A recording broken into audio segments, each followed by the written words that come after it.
Welcome, this is John from exposethenemy.com and theworldneedsthisman.blogspot.com. The date of recording is the 2nd of October 2019. Today I'm going to be presenting research in video format. For a lot of the background information in regards to this, you can visit exposethenemy.com.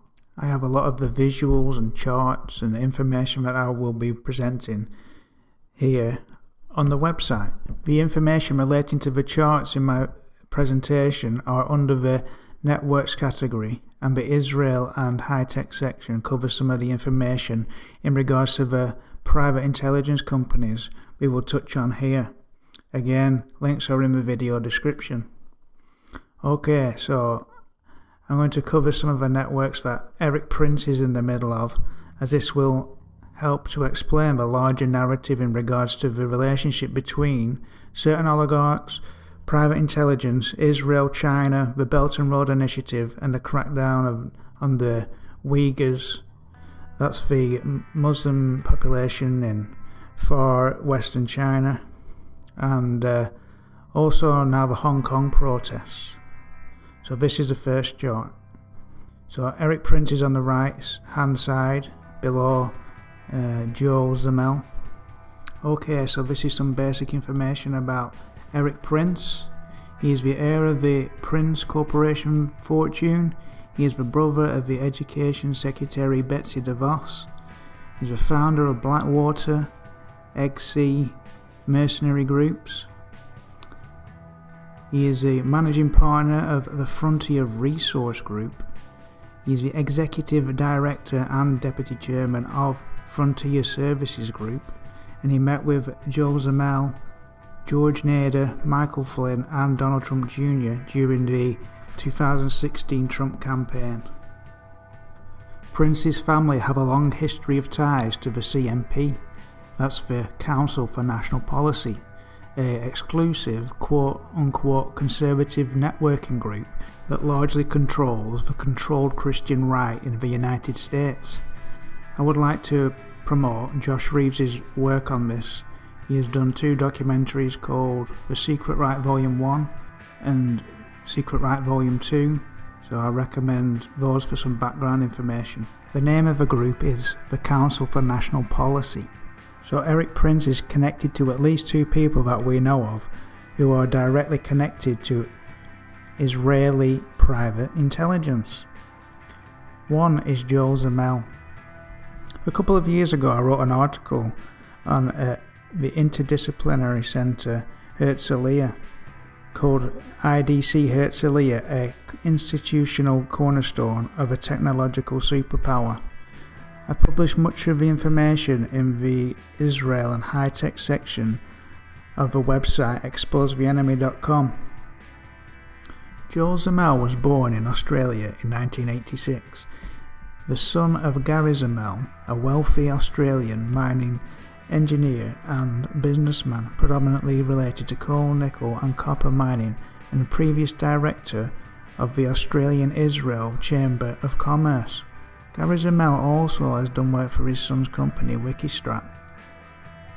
Zamel attended the University of New South Wales in Sydney, where he obtained a bachelor degree of mining engineering and later moved to Israel studying at the Interdisciplinary Center Herzliya, specialised in counter-terrorism and homeland security, graduating with a master's degree in government, diplomacy and strategy.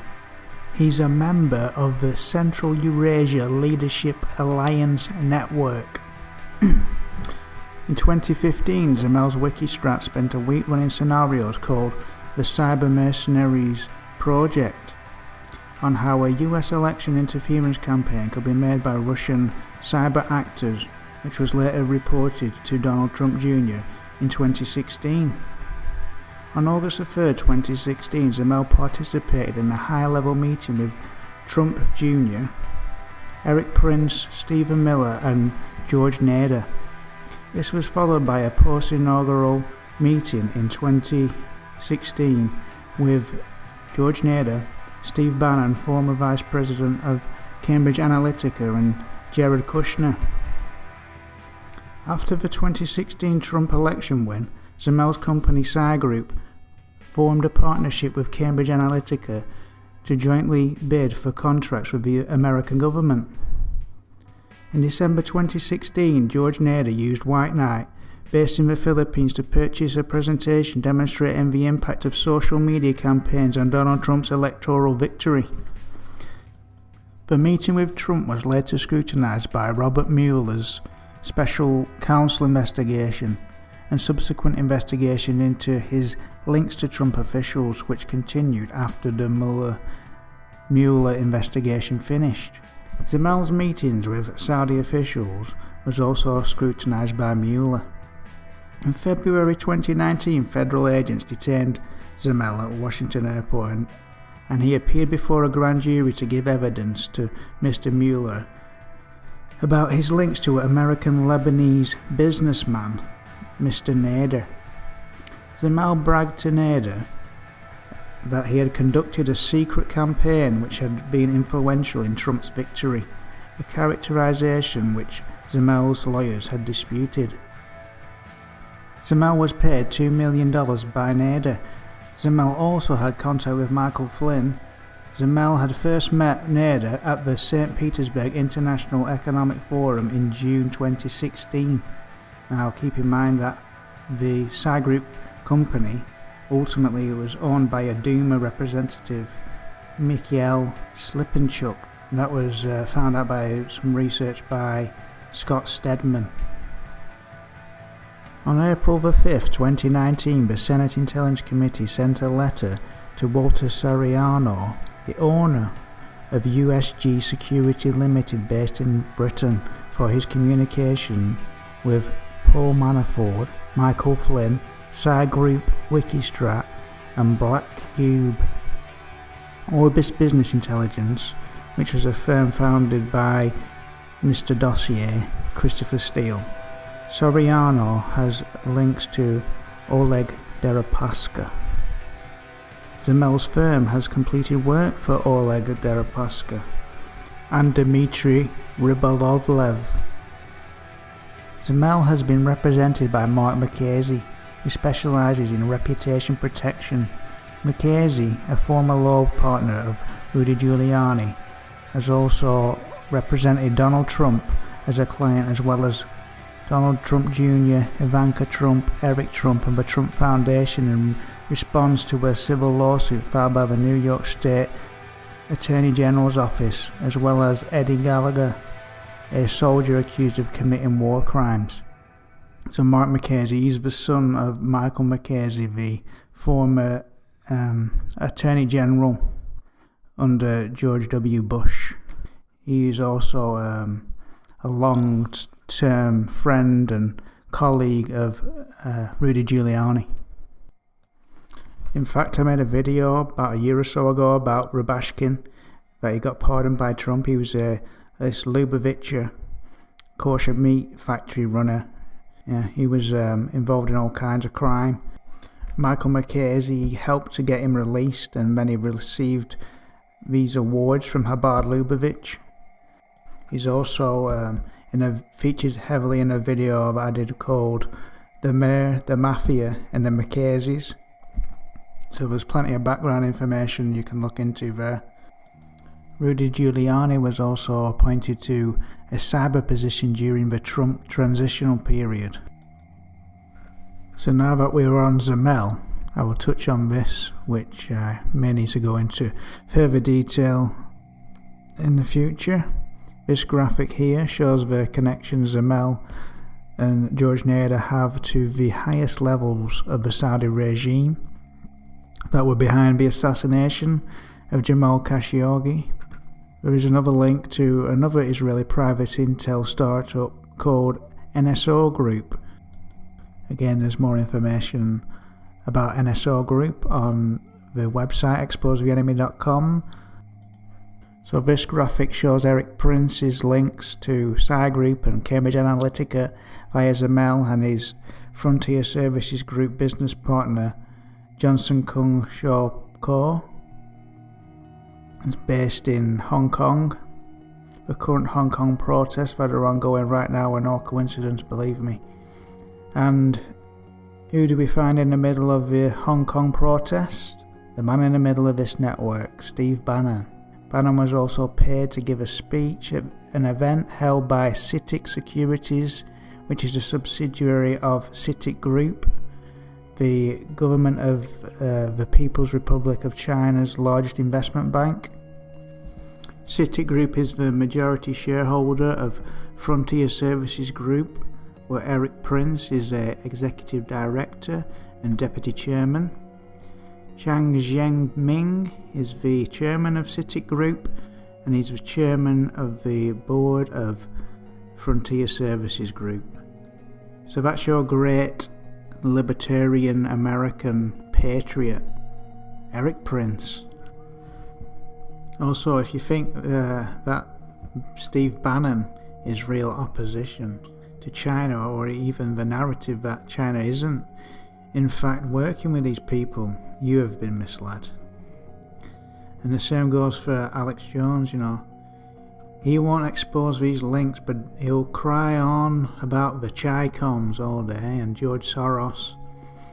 He won't talk about the CMP, Eric Prince and Bannon's connections, will he? He won't talk about Israel and China, Israel and Russia, Russia and China, etc. This information that I'm presenting, this should be the benchmark.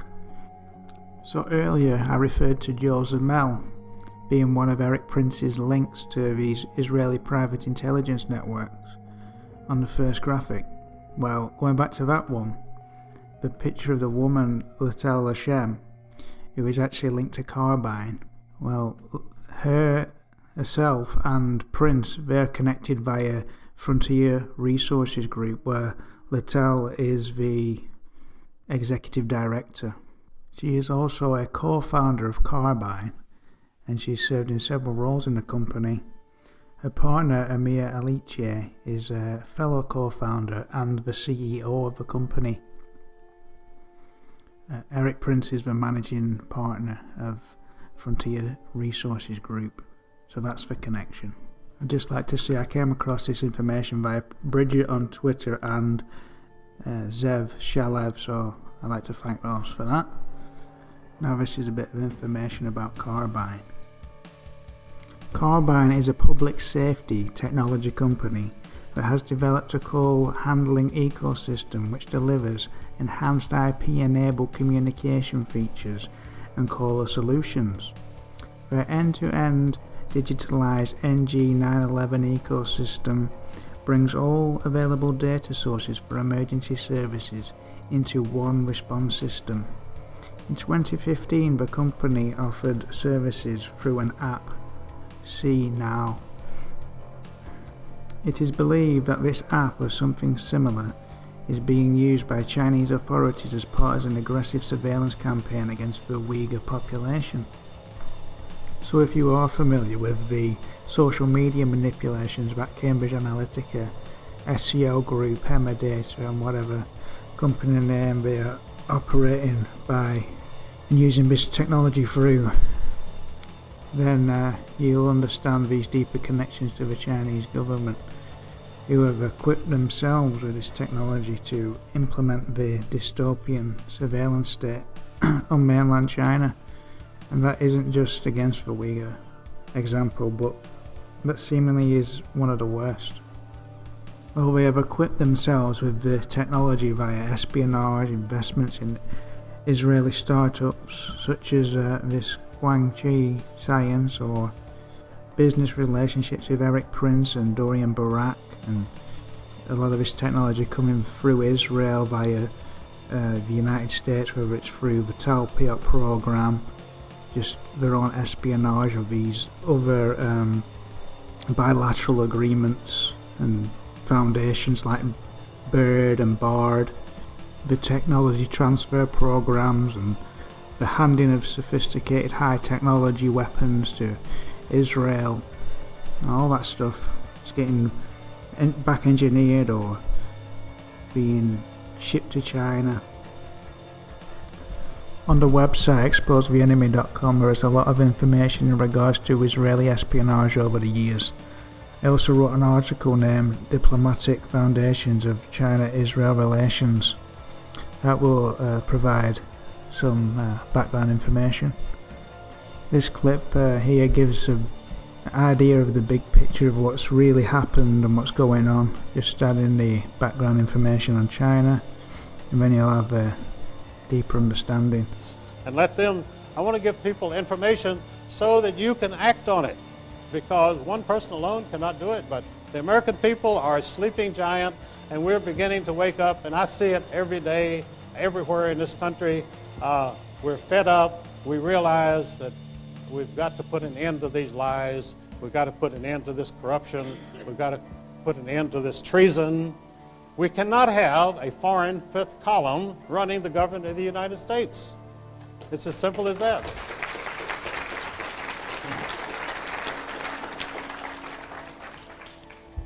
Now, I wrote an article for Rick Martin a couple of years ago, 5 years ago, called The Cold War Hoax, which stated that it was a $5 trillion hoax on the American people. And that was verified by one of the leading Israeli fifth columnists, a editor named Norman Podhoretz, who edits the Commentary magazine at New York City for the American Jewish Committee. And in his autobiography, he boasted that the whole Cold War was created out of nothing, simply so that the United States would have an enormous defense budget and we could furnish all of our military equipment to Israel so that they could fight the Arab nations. That's what it was all about. The Cold War was about Israel. It had nothing to do with the Soviet Union. And of course, the Soviet Union was being supported by the American taxpayer since 1917. That's all in my book, all documented, never been challenged by anybody. I'm sure you are familiar with problem, reaction, solution.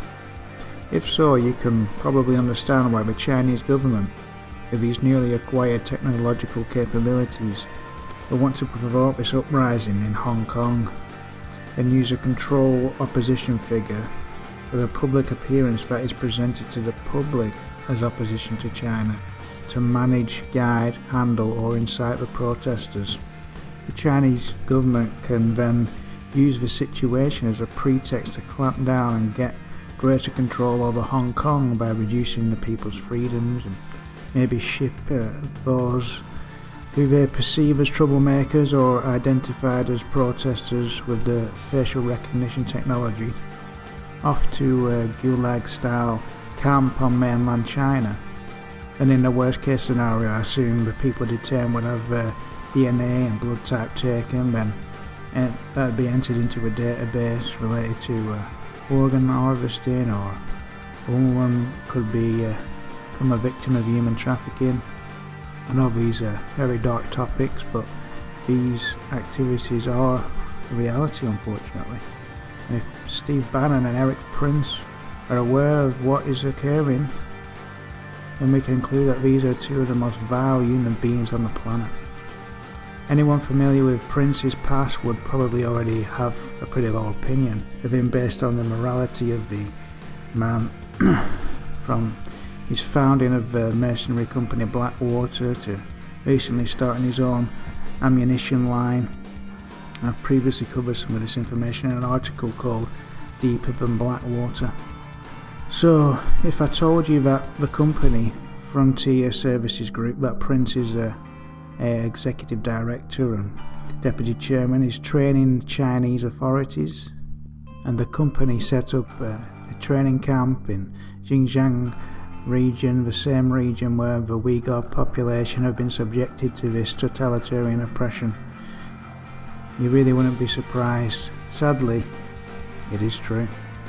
So, not only is there a link to Prince via the carbine app suspected of being used by the Chinese authorities in Xinjiang, but he is a top brass of a company that is training the authorities.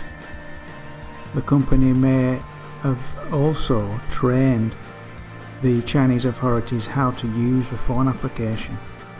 There is also spyware being used to track the phones, the same type of spyware sold by another Israeli company, NSO Group, with strong ties to the Israeli Unit 8200, which is Israel's NSA. Now, NSO Group's Pegasus software is believed to have been used to track Jamal Khashoggi before he was assassinated at the Saudi embassy in Istanbul. Michael Flynn's Flynn Intel Group, they lobbied for NSO Group, so that's another connection. So how does this fit into the bigger picture? If you understand China's Belt and Road Initiative, then you will understand that major plans of the project's development run through the Xinjiang province, which has largely operated autonomously due to the region's distance and insignificance to Beijing being a vast region of deserts and mountains. But the Belt and Road Initiative has changed Beijing's view on the region. As you can see in this map of the proposed Belt and Road Initiative plans, 3 of the major railway lines converge in the region. This is the Hong Kong-Zhuhai-Macau Bridge. On the 24th of October 2018, the HZMB was opened to the public after its inauguration a day earlier by Xi Jinping. The completion of this key infrastructure linking Hong Kong to mainland China and the situation in Hong Kong at present are not unrelated in my opinion. Not only does the bridge bring mainland China and Hong Kong closer, it allows China much more efficient access to Hong Kong for mainland authorities to respond to this what I believe to be manipulated uprising. It also makes it easier to transport infrastructure to build the surveillance state they desire Hong Kong to be, as well as removing people they choose to re-educate or brainwash in camps on the mainland. I used to be one of those people like, I got nothing to hide, I'm just a student, but I was very wrong. They're targeting everyone. As long as you're going out of your house, you're being surveilled. In Xinjiang, in northwestern China, 13 million Turkic Muslims are already enduring extraordinary suppression at the hands of the Chinese government. And authorities there are building a surveillance state to be able to track their every move. Across the northwestern province of Xinjiang, an estimated 1 million Chinese Muslims have vanished into a vast network of detention centers for what China calls re-education. The region is now under what's probably the most intense government surveillance in the world. Every 200 meters would have a police checkpoint. And then on top of that, there are all these checkpoints at public places wherever you go. If you're Uyghur, they stop you. They would just say, "Where's your ID? I want to check your ID." They would punch in the ID number and then they would see everything about you. One tool at the heart of Xinjiang's surveillance system is the IJOP, or the Integrated Joint Operations Platform.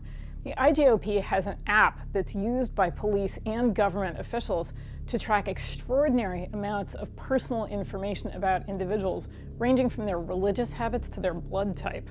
Human Rights Watch got a hold of a copy of the app and used a technique called reverse engineering to look at the source code, basically the design of the app. This is what it looks like when an officer pulls up an individual's profile.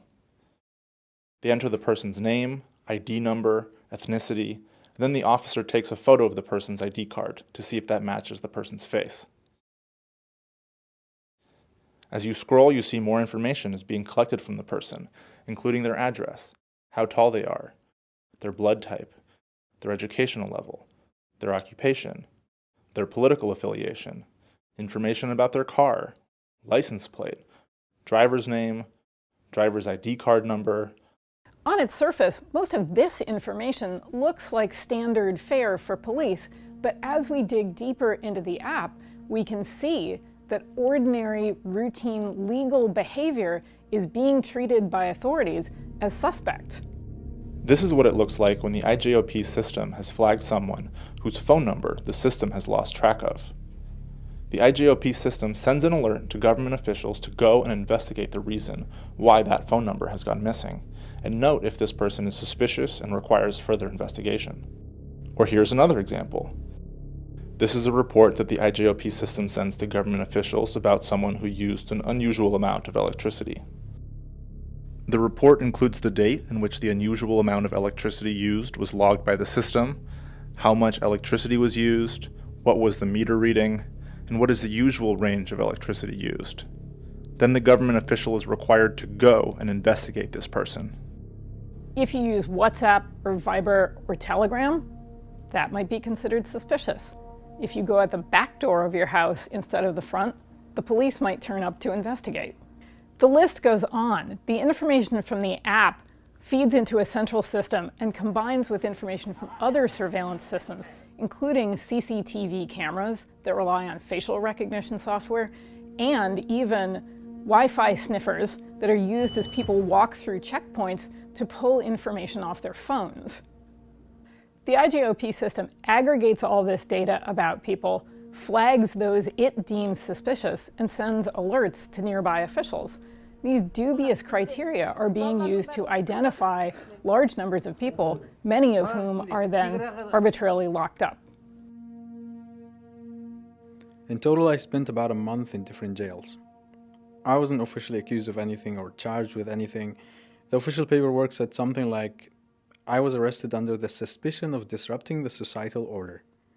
Then after that, I was basically under house arrest, because they marked my ID card. It's time for the Chinese government to stop persecuting perfectly legal behavior. It's time for the Chinese government to end its repression of Turkic Muslims in Xinjiang, and it's time for it to dismantle this surveillance state. This chart shows the links from Israeli Unit 8200 to Carbine and financing of Carbine through the former Unit 8200's venture capital fund, State of Mind Ventures. This venture capital fund finances Carbine. It just so happens that Consensus Business Group is a major investor. Consensus Business Group just happens to be operated by these two gentlemen, Vincent Chenguis and Julian Wheatland, who have both got strong ties to SCL Group and the group of subsidiary businesses. Wheatland operates as a front or go-between for Chenguis. Chenguis has also been involved with business dealings with another Israeli private intelligence company, Black Cube, that received some attention during the #MeToo movement, as they were hired by Harvey Weinstein to target his alleged victims.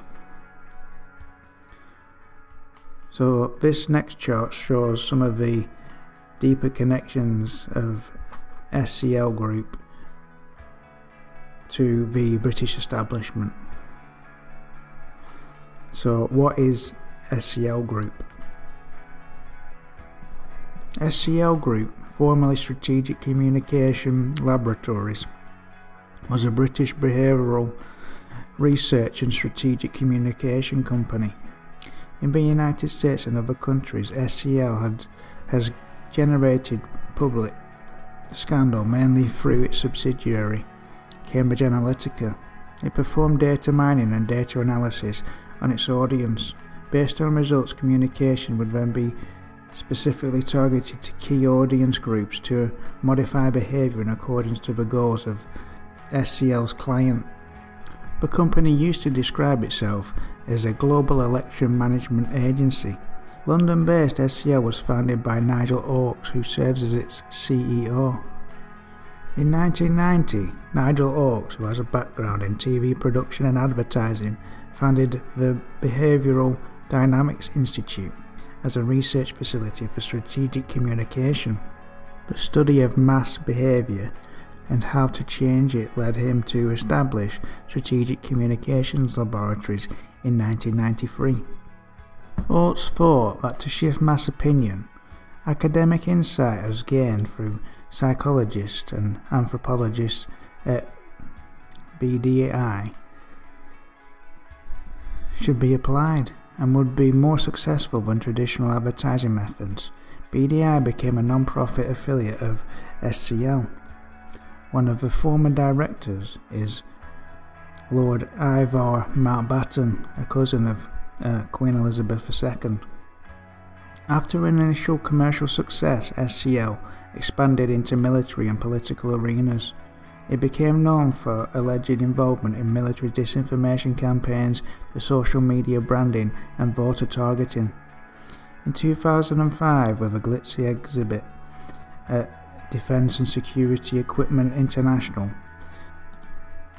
the United Kingdom's largest showcase for military technology, SCL demonstrated its capacity in influence operations to help orchestrate a sophisticated campaign of mass deception on the public of a big city like London. According to its website, SCL has participated in over 25 international political and electoral campaigns since 1994. SCL's involvement in the political world has been primarily in the developing world, where it has been used by the military and politicians to study and manipulate public opinion and political will. It uses what have been called psyops to provide insight into the thinking of the target audience.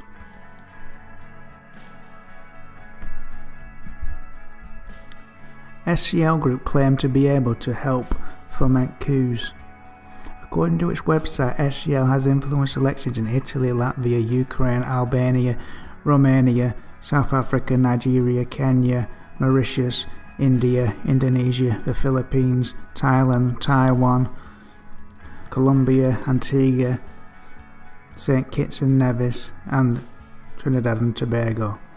While the company initially got involved in elections in the United Kingdom, it ceased to do so after 1997 because staff members did not exhibit the same aloof sensibility as with projects abroad.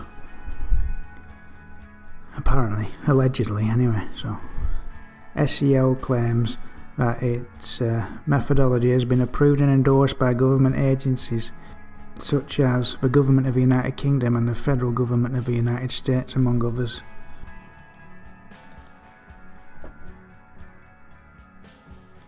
The British Ministry of Defence hired SCL to carry out work on at least 2 projects for them, and also placed SCL on List X, which allows SCL access to secret documents prior to 2013, according to this Guardian article. So let's take a look at these other people. Steve Tatum, he has his own offshoot now of IOTA Global, the original company that operated under the SCL Group umbrella. Their work involves training in these cyber operations and these troll farm style fields that were made famous in the fallout of the 2016 US presidential campaign. Tatum has a background as a Navy officer and expert in military public relations and strategic communication. He was Director of Communication Research at the UK Defence Academy, Advanced Research and Assessment Group, and led the intellectual development of strategic communication across the Ministry of Defence. He was advisor to the commander of UK forces in Afghanistan in 2007-18, helping to develop a groundbreaking soft power alternative to hard military force. He was a public spokesman for the British military. Tatum is the author of Strategic Communication, a primer, the British military's first articulation of strategic communication doctrine, as well as being written to aid the authors of the Ministry of Defence Doctrine and Concept Centre's formulation of counterinsurgency doctrine. So we're really getting into the heart of soft power operations and fifth dimensional information warfare. Now, there's a reason that Alex Jones has a website called InfoWars.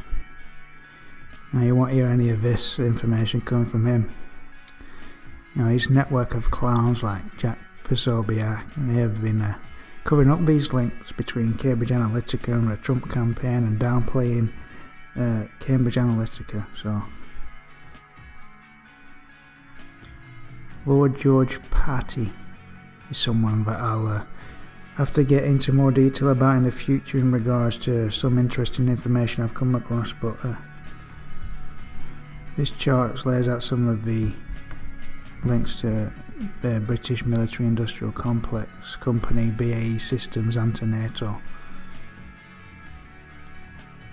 Lord Marland is of great interest because of what we have been dealing with in Britain today. We know that Cambridge Analytica was used by the Leave EU and Aggregate IQ. That was a Canadian subsidiary of SCO Group and was utilised by Vote Leave that Boris Johnson, the now Prime Minister of Great Britain, was operating. It is no coincidence that we find Johnson as British Prime Minister at this crucial time. So both of the prominent campaigns for Brexit are connected back to SCL. As Lord Marland, who is also a venture capitalist, is a prominent shareholder in SCL Group, or was. Interestingly enough, Lord Marland is a Brexiteer according to The Guardian. In 2007, Marland was a key part of the team which saw the election of Boris Johnson as Mayor of London. Knowing of Marland's ties to SCL Group, you really need to question if they assisted Johnson's campaign to become Mayor of London. At the time, Marland was treasurer of the Conservative Party, overseeing the party's finances. I find it hard to believe that this is just a set of coincidental occurrences. That takes us to this graphic. Now you may not understand this, but it's clear to me, so let me explain. Lord Marland, Henry Kissinger and Richard Burt are members of the Atlantic Partnership think tank. In fact, Marland, he is the treasurer. So again, we find he oversees the money of this organisation as well. Remember, he is a venture capitalist who is invested in SCL and oversees the Conservative Party treasury, who people like Jen Guis donate large sums of money to. And he's also an investor in SCL, yeah. So Marland can move money. He's part of the upper echelon of the British establishment and linked to the US establishment, as we can see here, through the Atlantic Partnership.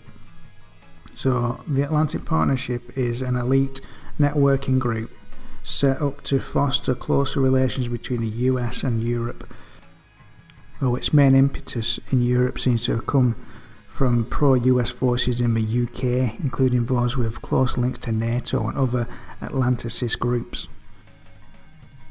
Richard Burt is on the board of directors of the CNI, Centre for the National Interest, as well as a board director of the US-Russia Business Council.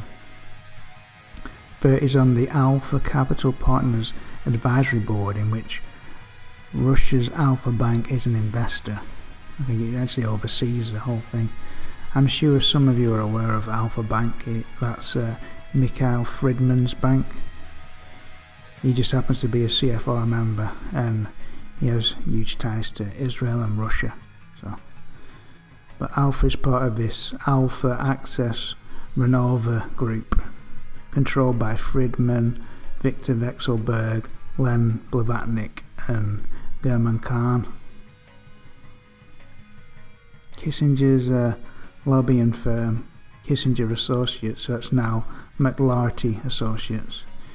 They're a member of the US-Russia Business Council, and they lobby for a lot of Russian business in the United States, as well as for US businesses in Russia. So McLarty Associates received $365,000 to lobby for this new European pipeline AG, a firm that's controlled by Russian oil company Gazprom.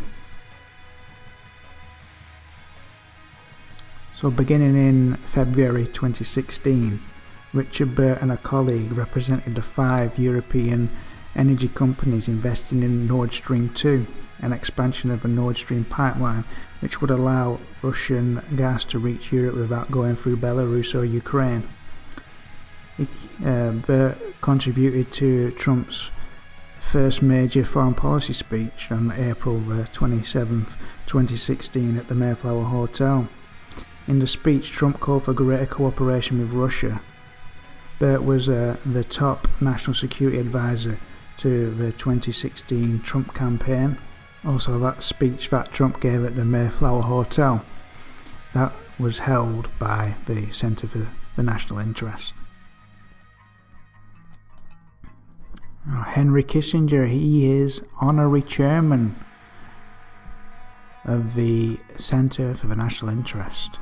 Kissinger advised Trump in December 2016 to accept Crimea as part of Russia in an attempt to secure a rapprochement between the United States and Russia, whose relations soured as a result of the Crimean crisis.